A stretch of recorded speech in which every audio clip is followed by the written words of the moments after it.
ऐसा माना जाता है कि कौवे मरे हुए लोगों से बात कर सकते हैं, लेकिन क्या हो अगर ये सुपर पावर किसी इंसान को मिल जाए। कुछ ऐसा ही होता है एरिक नाम के एक ड्रग एडिक्ट के साथ, जब उसे और उसकी गर्लफ्रेंड को कुछ गुंडे मार डालते हैं। और जब एरिक की आँख खुलती है तो वो दूसरी दुनिया में खुद को ढेर सारे कौवों से घिरा पाता है, जो उसे ऐसी शक्तियाँ देते हैं जिसके चलते उसकी बॉडी बड़ी से बड़ी चोट को आसानी से हील कर सकती थी। लेकिन इन पावर्स के लिए उसे ही क्यों चुना गया और आखिर में उसे इसकी क्या कीमत चुकानी पड़ी, जानने के लिए देखते रहिए। कहानी की शुरुआत में हम यंग एरिक को देखते हैं। एरिक जब अपने घर लौटता है तो पाता है कि उसका घोड़ा फेंस में फंसकर बुरी तरह से घायल हो गया था। एरिक की माँ शराब की नशे में बेसुध थी और आसपास मदद के लिए कोई नहीं था। उसने तारों को हटाने की कोशिश की, नतीजा यह हुआ कि उसके अपने हाथ भी बुरी तरह घायल हो गए। एरिक अपने घोड़े को नहीं बचा पाया और हथेलियों पर बने गहरे घाव के निशान उसकी लाइफ के साथ हमेशा के लिए जुड़े रह गए। वो बार बार उस दिन को अपने सपनों में देखता जहाँ उसका घोड़ा दर्द में था और वो उसे नहीं बचा पाया। इस घटना के 15 साल बाद हम शैली नाम की एक लड़की को देखते हैं। उसके पास उसकी दोस्त जेड का वीडियो मैसेज आता है। शैली जब वीडियो ओपन करती है तो बहुत डर जाती है, क्योंकि वीडियो के अंदर विंसेंट रोग नाम के एक हाईली पावरफुल और इन्फ्लुएंशियल आदमी के खिलाफ मर्डर के एविडेंस थे। जेड सबको उसकी सच्चाई बताकर उससे अपना बदला लेना चाहती थी, लेकिन अभी उनके लिए सबसे बेस्ट यही था कि वो शहर छोड़कर कहीं दूर भाग जाएं। वो शैली को किसी से भी मिलने या बात करने से मना करती है, लेकिन जेड जैसे ही अपने अपार्टमेंट में आती है कुछ लोग उसे पकड़ लेते हैं। मैरियन नाम की एक लेडी उसका फोन छीनती है और देखती है कि उसने लास्ट टाइम किससे बात की थी। उसके लोग जेड को बेहोश करके किडनैप कर लेते हैं और सारे एविडेंस मिटा दिए जाते हैं। शैली को रियलाइज होता है कि उसकी जान भी खतरे में है, जिसके बाद वो मदद के लिए डॉम को फोन करती है। डॉम फोन नहीं उठाता और शैली तुरंत घर छोड़कर भाग जाती है। कुछ दूर चलते ही उसे एक आदमी दिखाई देता है जो उसे फॉलो कर रहा था। उससे बचने की कोशिश में वो कुछ पुलिस वालों से जा टकराती है और उसका सारा सामान नीचे गिर जाता है। ऑफिसर उसकी मदद करते हैं, लेकिन तभी उनकी नजर नीचे गिरे ड्रग्स पर पड़ती है, जिसके बाद शैली को इलीगल सब्सटेंस कैरी करने के जुर्म में गिरफ्तार कर लिया जाता है। ड्रग्स की क्वांटिटी कम थी, इसलिए शैली को सुधार के लिए रिहैबिलिटेशन सेंटर में एडमिट कर दिया गया। यहाँ हम एरिक को देखते हैं जो अब बड़ा हो चुका है। उसकी शराबी माँ की वजह से उसका बचपन भी नशे के दलदल में धंसता चला गया। उसने कई बार सुसाइड करने की भी कोशिश की, लेकिन हर बार वो बच जाता। रिहा में उसके साथ के लोग उसे बुली करते थे, लेकिन वो उन्हें कुछ नहीं कहता था, क्योंकि वो जिन कठिनाइयों से गुजरा था उसके सामने तो ये कुछ नहीं था। एक रात वो फिर से सुसाइड करने की कोशिश करता है, लेकिन तभी उसे शैली दिखाई देती है। एक ही नजर में वो उसे पसंद करने लगता है, जिसके बाद एरिक को सोचकर सुसाइड करने का प्लान ड्रॉप कर देता है। इसी बीच हम विंसेंट को देखते हैं जो एक ओपेरा हाउस का मालिक था, जिससे उसे अपनी असली पहचान छुपाने में मदद मिलती थी और वो अपने क्राइम के बिजनेस को बड़े अच्छे से ऑपरेट करता था। मैरियन बताती है कि हमने जेड को ढूंढ लिया है, जिसके बाद विंसेंट सब कुछ छोड़कर उसके पास जाता है और उससे पूछता है कि तुम्हारी दोस्त शैली कहाँ है। जेड बहुत डरी हुई थी, पर उसे भी नहीं पता था कि वो कहाँ गई। विंसेंट कहता है कि मैंने पिछले 100 सालों में तुम्हारी जैसी ना जाने कितनी लड़कियों को मारा है। वो कहता है कि मैं बुरे लोगों को मारना चाहता हूँ, लेकिन नर्क में उनकी जगह पहले से ही तय है। विंसेंट कन्फेस करता है कि उसने डेविल से सौदा किया है और उसे खुद नरक ना जाना पड़े, इसलिए वो बेगुनाह लोगों की आत्माओं को नरक में भेजता है। जेड उसे रहम की भीख मांगती है, पर विंसेंट उसके कान में कुछ वर्ड्स बोलता है, जिसके बाद जेड अपनी बॉडी से कंट्रोल खो देती है और नुकीले औजार से अपने गले पर स्टैब करके खुद की बड़ी बेरहमी से जान ले लेती है। विंसेंट उसके ऊपर हाथ रखकर फिर से कुछ दोहराता है और उसकी आत्मा को नरक में भेज देता है। इन सब से अनजान शैली खुद को रिहाब में सेफ महसूस कर रही थी। इसी बीच वो एरिक को नोटिस करती है। रिहाब में लड़के और लड़कियों का बात करना मना था, और बावजूद इसके वो एक दूसरे से बात करते हैं और उन्हें रियलाइज होता है कि वो अच्छे दोस्त बन सकते हैं। रिहाब के रूल्स बहुत स्ट्रिक्ट थे, इसलिए दोनों को जब भी मौका मिलता वो एक दूसरे को देखते और इशारों में बातें करते हैं। उनके लिए ग्रुप एक्टिविटीज पास आने का सबसे अच्छा बहाना था। एक दिन शैली गार्ड से बचते हुए एरिक के रूम तक पहुंचती है। उसे दीवार पर उसकी ड्राइंग दिखती है जो एरिक ने बनाई थी। उसे वो ड्राइंग्स पसंद आती हैं और वो एरिक से उसे रखने की रिक्वेस्ट करती है। इसी बीच वो एरिक के हाथ पर कट्स के निशान देखती है जो उसके सुसाइड अटेम्प्ट्स की वजह से बने थे। इसी बीच एक अनाउंसमेंट होती है कि पेशेंट 105 से कोई मिलने आया है। एरिक देखता है कि 105 तो शैली का नंबर था, पर शैली उसे बताती है कि वो शहर में नहीं है, उसे यहाँ कोई नहीं जानता। एरिक कहता है कि तुम डरो मत, मैं देखता हूँ कौन है। एरिक कुछ लोगों को देखता है और उन्हें लॉयर समझने की भूल कर देता है, पर शैली देखती है कि उसकी माँ मैरियन के साथ उसे यहाँ से लेने आई थी। वो बहुत डर जाती है और एरिक को उसे छुपाने के लिए कहती है।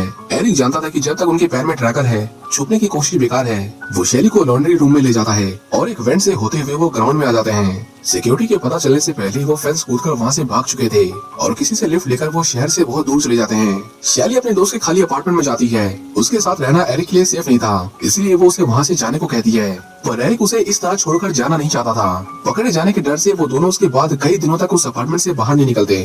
दोनों एक दूसरे से अपनी पुरानी जिंदगी के अच्छे और बुरे पल शेयर करते हैं और उनके बीच में नजदीकियां काफी बढ़ जाती हैं। इसी दौरान कुछ लोगों को जेड की डेड बॉडी पानी में पड़ी मिलती है। वो तुरंत पुलिस को इन्फॉर्म करते हैं, लेकिन पुलिस भी विंसेंट के लिए काम करती थी। ये खबर जब विंसेंट के कानों तक आती है तो वो मैरियन को उस लड़की को जल्द से जल्द ढूंढकर उसे मारने के ऑर्डर्स देता है, क्योंकि अगर वो वीडियो लीक हो गई तो सबको उसकी असलियत का पता चल जाएगा। शैली और एरिक इन सबसे अनजान अपनी लाइफ को एंजॉय कर रहे थे। वो दोनों जंगल में जाकर कैंपिंग करते हैं और शैली तो जैसे सब कुछ भूल गई थी। म्यूजिक शैली का पैशन था। एक दिन वो पियानो बजाती है, लेकिन तभी उसे कुछ बहुत बुरा याद आता है, कुछ ऐसा जिसे भुलाने के लिए ही उसने ड्रग्स का सहारा लिया था। वो एरिक को बताती है कि जब वो छोटी थी तो उसकी माँ ने उसे पैसों के लिए ऐसे ऐसे काम करवाए जो उसे करना पसंद नहीं था। वो कहती है कि उसने लोगों को हर्ट किया है, लेकिन वो ये नहीं बताती कि उसने क्या किया, क्योंकि उसे डर था कि सच जानने के बाद एरिक उसे छोड़कर चला जाएगा। लेकिन एरिक उसे दिलासा देते हुए कहता है कि जब वो उसे पहली बार मिला तो उस रात वो सुसाइड करने वाला था, लेकिन तुमसे मिलकर मैंने अपना मन बदल लिया। वो उसे कभी न छोड़कर जाने का वादा करता है और वो एक दूसरे को हक करते हैं। शैली उसे एक डांस क्लब में ले जाती है और जब वो दोनों डांस कर रहे थे तभी डॉम उन्हें देख लेता है और वो शैली को वहाँ से जाने को कहता है। शैली को पता चलता है कि चीट का किसी ने मर्डर कर दिया था और अब वो लोग उसके पीछे पड़े थे। एरिक पूछता है कि वो लड़का कौन था और शैली उससे प्रॉमिस करती है कि वो घर पहुँचते उसे सब बता देगी। लेकिन वो जैसे ही अपने अपार्टमेंट में जाते हैं विंसेंट के लोग उन पर अटैक कर देते हैं। एरिक शैली को अपनी आंखों के सामने मरते हुए देखता है और जल्द ही एरिक की सांसें भी रुक जाती हैं। मरने से पहले एरिक को कुछ विजन्स दिखाई देते हैं जिसमें वो शैली को पानी में डूबते हुए दिखता है। एरिक पानी से बाहर निकलता है और वो महसूस करता है कि वो जिंदा है। वहाँ उसे एक आदमी दिखाई देता है जो उसे उसके पीछे आने को कहता है। एरिक को लगा कि ये किसी ड्रग का साइड इफेक्ट है, क्योंकि वो अपनी आंखों के सामने ऐसी दुनिया देख रहा था जो उसने इससे पहले कभी नहीं देखी थी। वहाँ सब कुछ वीरान पड़ा था और चारों ओर सिर्फ कौवे थे जिनकी आवाज उस सन्नाटे में गूंज रही थी। एरिक पूछता है कि मैं कहाँ हूँ और ये कैसी जगह है। वो आदमी अपना नाम क्रोनोस बताता है और कहता है कि तुम वहीं हो जहाँ तुम्हें होना चाहिए। वो एक कहानी बताते हुए कहता है कि ऐसा माना जाता है कि जब भी कोई मरता है तो कौवे उसकी आत्मा को सही जगह पहुँचाने में उसकी मदद करते हैं, लेकिन कभी कभी मरने वाले की मौत इतनी भयानक होती है कि उसकी आत्मा को शांति नहीं मिल पाती। उसकी बातें एरिक की समझ के परे थी। बुरा सपना समझकर वो वहाँ से बाहर जाने लगता है, लेकिन उस जगह का कोई एंड पॉइंट नहीं था। क्रोनोस कहता है कि लगता है कि तुम अभी तक समझे नहीं। वो उसे धक्का मारकर वापस उसकी दुनिया में भेज देता है। एरिक खुद को दोबारा अपने अपार्टमेंट में पाता है और वो शैली को आवाज लगाता है, पर तभी उसे बाहर से किसी के आने की आवाज सुनाई देती है। ये विंसेंट का आदमी था जो शैली का फोन लेने आया था। वो एरिक से कहता है कि तुम्हें छुपने की जरूरत नहीं है, बाहर आ जाओ, मैं पुलिस वाला हूँ। एरिक बड़ी आसानी से उसके झांसे में आ जाता है और उसके साथ जो कुछ हुआ उसे बताने लगता है, लेकिन ऑफिसर उसे तुरंत ही शूट कर देता है। उसे लगा कि वो मर गया, पर गोली लगने के बाद भी एरिक जिंदा था। एरिक उसे मार डालता है, लेकिन उसकी हालत भी कुछ ठीक नहीं थी। उसकी इंटेस्टाइन उसकी बॉडी से बाहर आ रही थी। दर्द में चिल्लाता हुआ एरिक उसे वापस अपने पेट में डालता है और देखता है कि उसकी बॉडी अपने आप ही हील कर रही थी। उसके सर में क्रोनोस की आवाजें गूंज रही थी और वो नोटिस करता है कि एक क्रोनोस का लगातार पीछा कर रहा था। एरिक को शैली दिखाई देती है जो ब्रिज के ऊपर खड़ी थी। वो उसे बचाने के लिए पानी में कूद जाता है, लेकिन जैसे ही वो पानी को टच करता है वो फिर से क्रोनोस के पास पहुंच जाता है। एरिक समझ गया था कि वो दोनों मर चुके हैं, पर वो क्रोनोस से पूछता है कि शैली उसके साथ क्यों नहीं है। क्रोनोस बताता है कि शैली नर्क में है और अगर तुम चाहो तो उसे वापस ला सकते हो। जिन लोगों ने तुम्हें मारा था वो तुम्हारी दुनिया में रहने लायक नहीं है। वो निर्दोष आत्माओं को नर्क में भेजते हैं। उन्होंने बैलेंस को डिस्टर्ब किया है और तुम उसे ठीक कर सकते हो। वो कहता है कि उन सभी को मार दो और तुम्हें तुम्हारी जिंदगी वापस मिल जाएगी। ये पावर्स तुम्हारे पास तब तक रहेंगी जब तक तुम्हारे और शैली के बीच का प्यार सच्चा है।